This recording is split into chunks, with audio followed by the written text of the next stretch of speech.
자, 앞선 강의에서 운영체제가 무엇이고 어떤 목적으로 만들어졌으며 어떤 기능을 해야 하는지에 대해서 간단히 살펴봤습니다.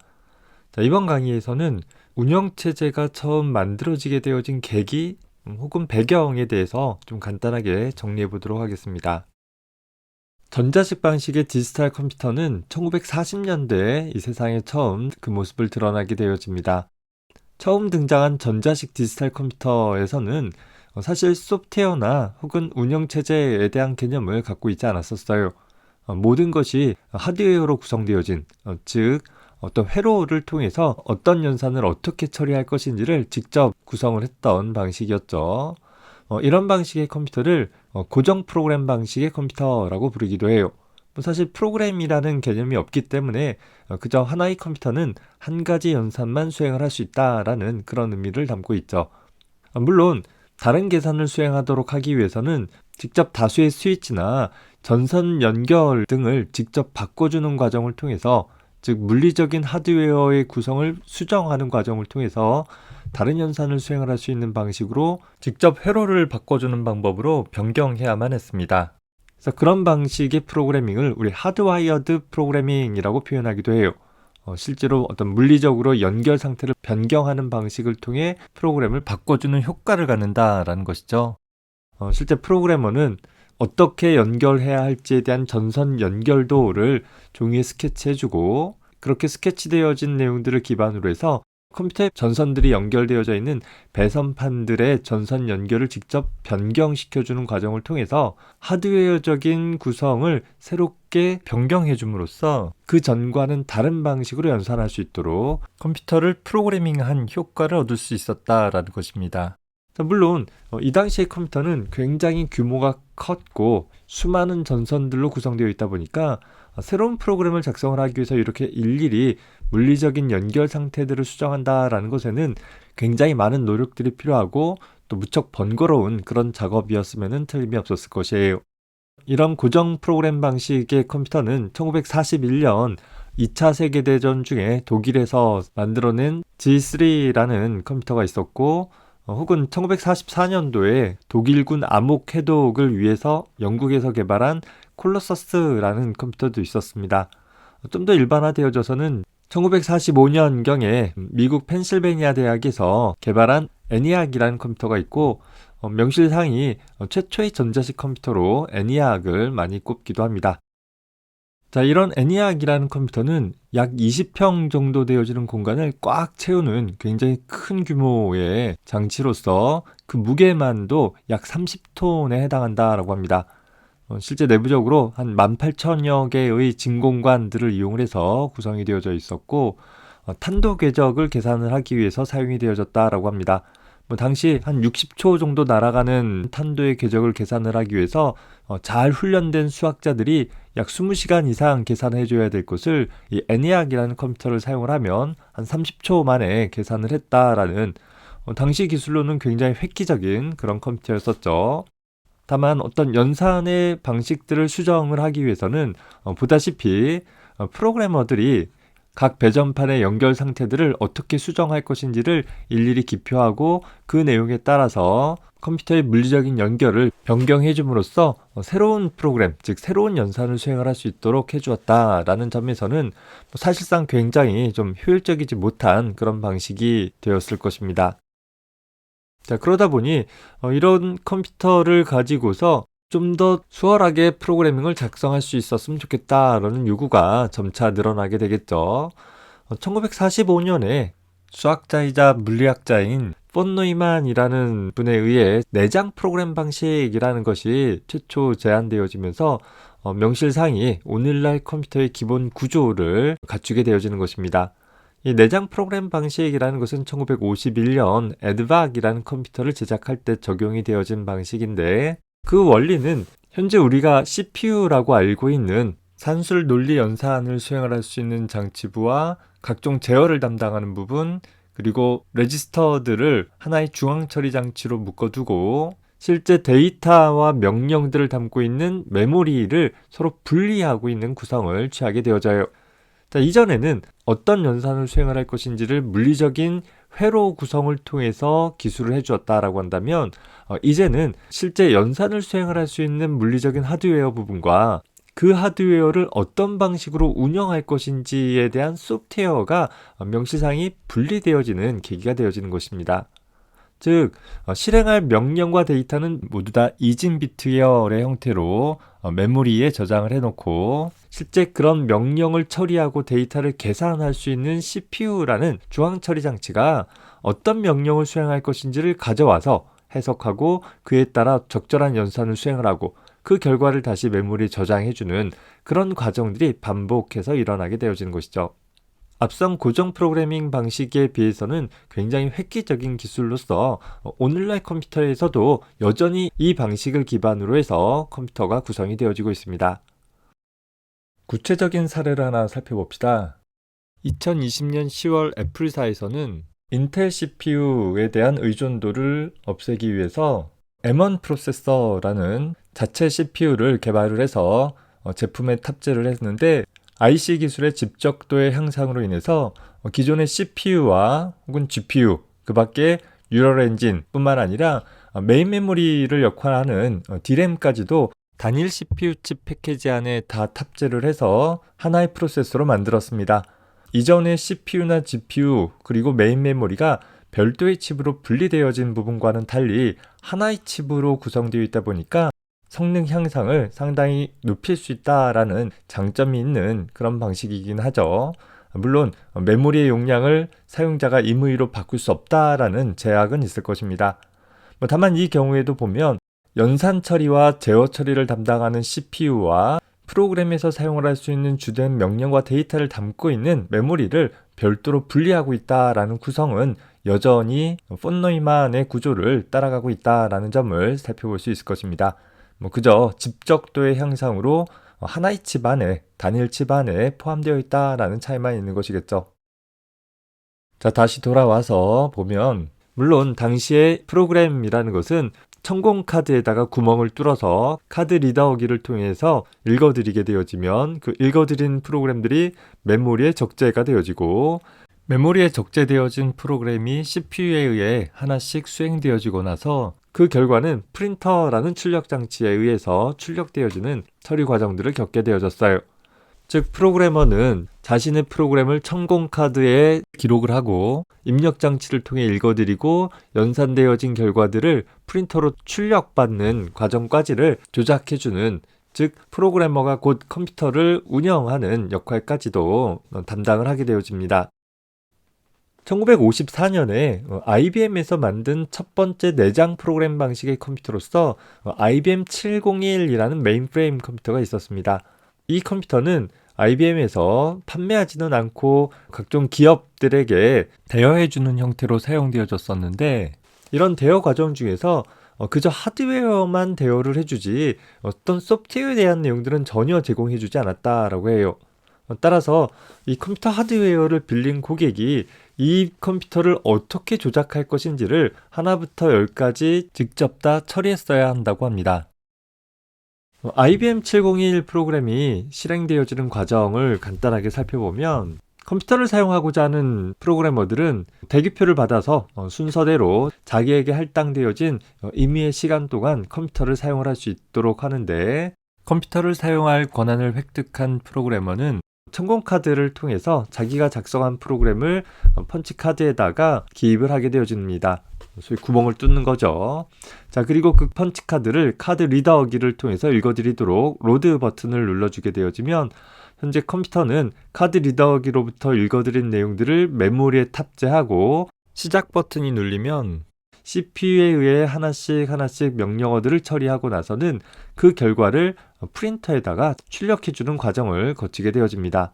물론 개별적인 명령어들을 각각의 비트들을 나타내는 스위치로 표현을 하고 CPU 레지스터에 탑재하거나 메모리에 탑재하는 형태로 처리할 수 있는 방법들도 제공이 되기는 했었다라고 해요.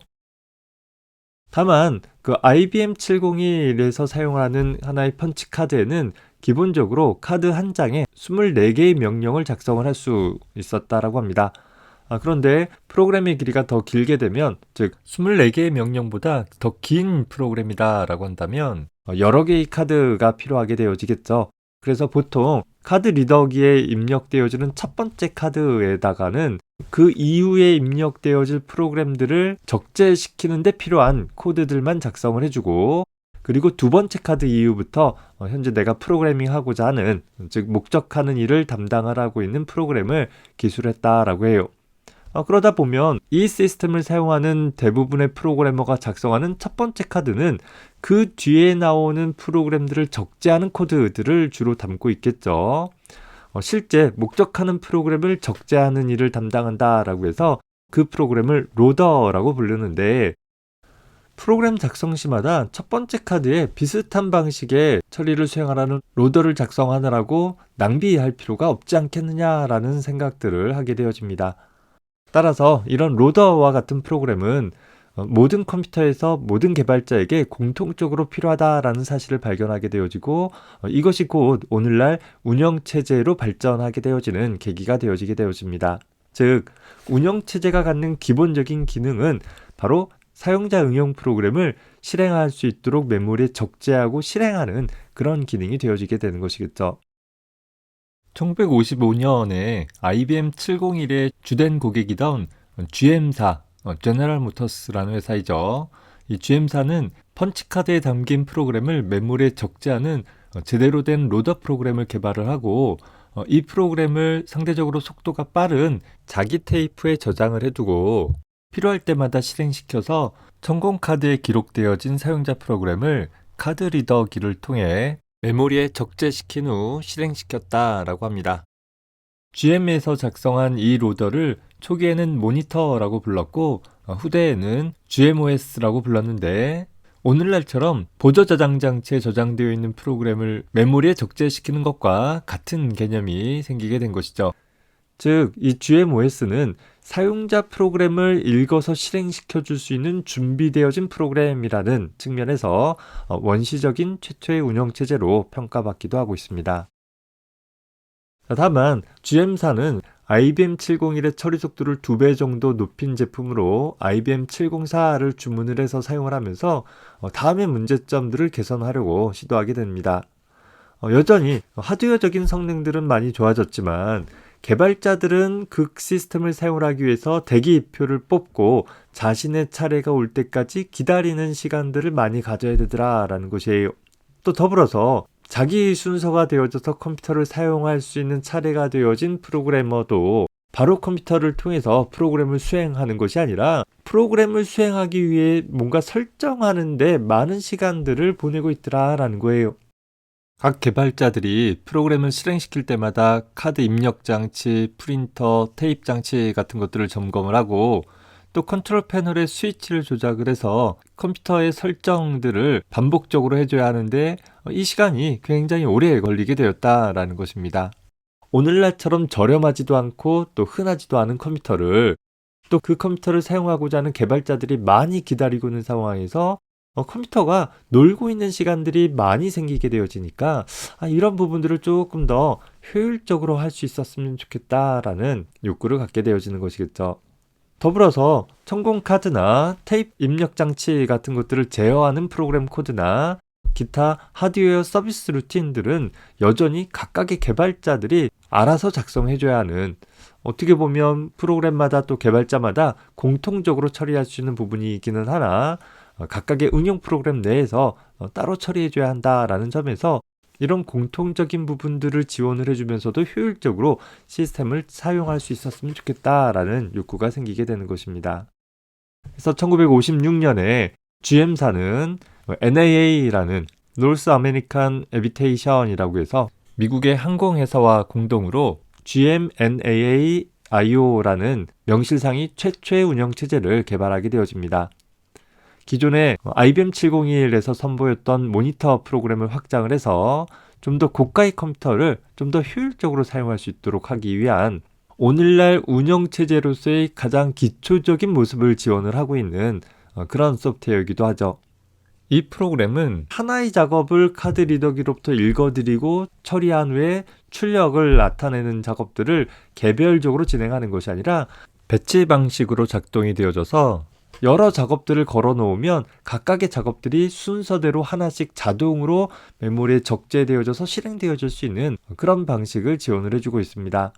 이전에는 개별적인 개발자가 자신의 시간이 됐을 때 카드 리더기로부터 프로그램을 로딩하고 실행을 했다라고 한다면, 이제는 모든 프로그램을 한 번에 적재해 놓고 순차적으로 실행해 줌으로써 이런 앞서서 봤던 각 개발자들만의 셋업 타임들을 좀 줄일 수 있는 장점을 얻게 되는 것이죠. 더불어 기본적인 사용자 입출력을 다루는 공통의 코드는 아예 메모리에 상주를 시켜놓고 필요할 때마다 바로 가져다가 사용을 할 수 있도록 하는, 마치 오늘날의 운영체제 방식과 유사한 방식을 지원을 하게 되어집니다. 더불어서 입출력 장치를 제어하는 루틴 역시 라이브러리 형식으로 제공이 되어져서 각 개발자들의 응용 프로그램들 간에 공유해서 사용을 할 수 있도록 지원을 해주었다라고 합니다. 더불어서 이 초기 운영체제는 컴퓨터 시작 시 메모리에 적재되어져서 컴퓨터가 종료되어질 때까지 항상 메모리에 상주하고 있었고, 사용자가 작성한 어셈블리어 프로그램을 기계어 코드로 번역하는 코드와 사용자 프로그램을 하나씩 메모리에 적재하는 로더 코드, 각 장치들의 공통된 입출력을 다루는 코드와 운영체제 시작을 담당하는 메인 코드, 이렇게 크게 세 부분으로 나뉘어서 구성되어 있었습니다. IBM 704에서 GMNAA-IO의 작동 과정을 그림을 통해서 간단히 살펴봅시다. 먼저 시스템의 메모리에는 GMNAA-IO 운영체제의 코드가 탑재되어져 있고, 이 코드를 기반으로 해서 각 프로그래머가 제출한 프로그램 코드들을 적절히 읽어들여서 실행되어지는 데 관여하게 되어질 것입니다. 즉, 각 개발자가 펀치카드에 성공한 프로그램들은 카드 리더기를 통해서 일괄 읽어들여져서 테이프 장치에 저장해 놓게 됩니다. 펀치카드를 통해서 읽어드리는 작업이 시간이 오래 걸리기 때문에 상대적으로 빠르게 접근할 수 있는 테이프 장치로 미리 일괄 읽어오는 것이겠죠. 자, 그리고 나서 이 테이프 장치에 적재되어진 사용자 프로그램들은 입출력 코드가 실행되어져서 사용자 프로그램을 읽고 기계어로 번역을 해서 메모리에 적재해주게 되어지고, 메모리에 적재되어진 프로그램들을 CPU에 의해서 하나씩 가져다가 실행해가는 그런 과정들이 일어나게 되어집니다. 그 과정 중에 어떤 공통적인 코드들을 호출해서 사용할 수 있도록 해주고 있다라는 것이죠. 이런 시대별로 각각의 어떤 제품에서 어떤 기능이 있는지를 구체적으로 아는 것이 중요한 건 아니에요. 하지만 오늘날 우리가 사용하고 있는 운영체제라는 것이 한 번에 만들어진 것이 아니구나라는 것을 좀 살펴볼 수 있었으면 좋겠어요. 왜 운영체제라는 것이 필요하게 되어졌는지, 그래서 그 계기가 무엇이었고 어떤 내용들이 추가되어져 가는지를 개략적인 흐름으로 살펴봐 주기 바랍니다.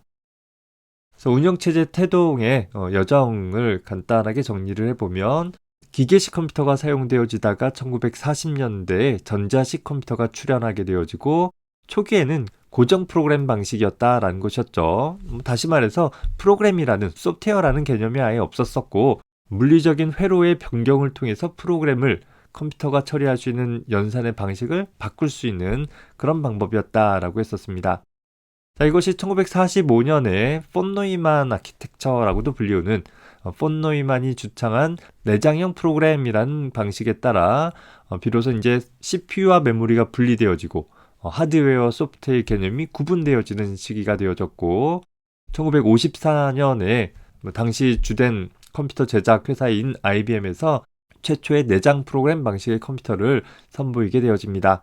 이 컴퓨터를 사용하다 보니까 프로그램을 로딩하고 실행시키는 공통의 프로그램으로서 로더라는 프로그램이 있었으면 좋겠다라는 것을 발견하게 되어지고, 단순 로더 기능에다가 펀치카드에서 작성되어진 프로그램을 읽어드리는 그런 좀 더 개선되어진 로더로서 GMOS라는 원시적인 운영체제가 개발이 되어지게 되어지죠. 이후 아예 메모리에 상주하면서 배치 방식으로 작업들을 처리할 수 있는 최초의 운영체제가 탑재되어지고, 이후 공통된 입출력 기능들을 운영체제의 코드로 하나씩 담아가고 있는 것입니다. 사실 오늘날 우리가 사용하는 운영체제도 이런 초기 운영체제를 기반으로 해서 각 시대 상황에서 사용자들이 필요한 그런 기능들이 하나씩 하나씩 추가되어졌다라고 생각하면 되는 것입니다. 자, 이번 강의에서는 운영체제가 어떠한 배경에 의해서 만들어졌는가에 대해서 또 어떤 이유로 조금씩 그 기능이 확장되어졌는가에 대해서 간단하게 소개해 봤습니다. 다시 얘기하지만 구체적인 제품명 이런 게 중요한 건 아니에요. 각 상황에서 어떤 욕구가 있었고 그 욕구들을 어떤 식으로 해결해 갔는가에 대한 전반적인 흐름을 좀 살펴봐 줄 수 있었으면 좋겠습니다. 다음 영상에서는 이렇게 시작되어진 운영체제가 어떠한 요구사항들을 가지면서 오늘날 우리가 사용하는 운영체제처럼 변모되어졌는지를 살펴보도록 하겠습니다. 수고했습니다.